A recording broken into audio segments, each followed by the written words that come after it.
We're seeing all this stuff about Justin Bieber. He's got a lot of yes people around him. There's photos surfacing of him with codeine syrup, him with marijuana blunts as well, allegedly. This is kind of like the start of... is this the start of the story or no? No, I don't think so. I think when you see a young person using substances, if that's in fact what's happening, right, that doesn't necessarily equate to addiction, right? I mean, young people experiment, young people use substances as, they're operating, their frontal lobe shut down till they're 25, particularly males, and they're operating from the amygdala, which is this arousal system, and so they're prone to use substances. Doesn't necessarily translate to addiction. So I don't know. I don't think so.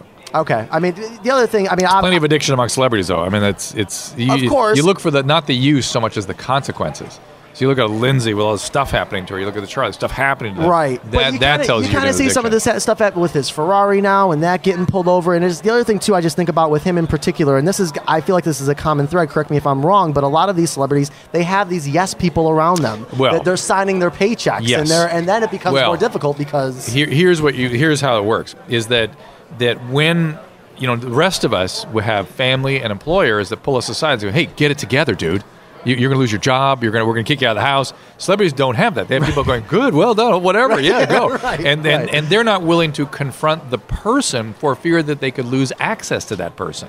Because they could lose their job or be cut out of the inner circle or whatever. So they keep riding along. And they're often addicts too. So it supports the whole thing. Right. Now, by the same token, really the more difficult part, and this is when I used to treat a lot of celebrities, the thing we always struggle with, that when it's time for them to go back to work, they're in a hurry to go back to work, and the people they make all that money for are in a hurry for them to go back to work, and that, more than anything, threatens their recovery. Dr. Drew's here on The Ralphie Show. Let's talk about something else when these celebrities go back to work, because I think, we're here backstage at the Grammys. We find this a lot in music. An addict that tries to go back into the studio struggles with creativity, right? No, they don't. No, they don't. They'll often fear that's going to happen, but usually when they're really on in their sobriety, they'll start reporting that things are going better than they ever knew they could be. Wow. Yeah, usually that's what gets reported. Their fantasy is, of course, their disease going, oh, no, you don't want to stop using.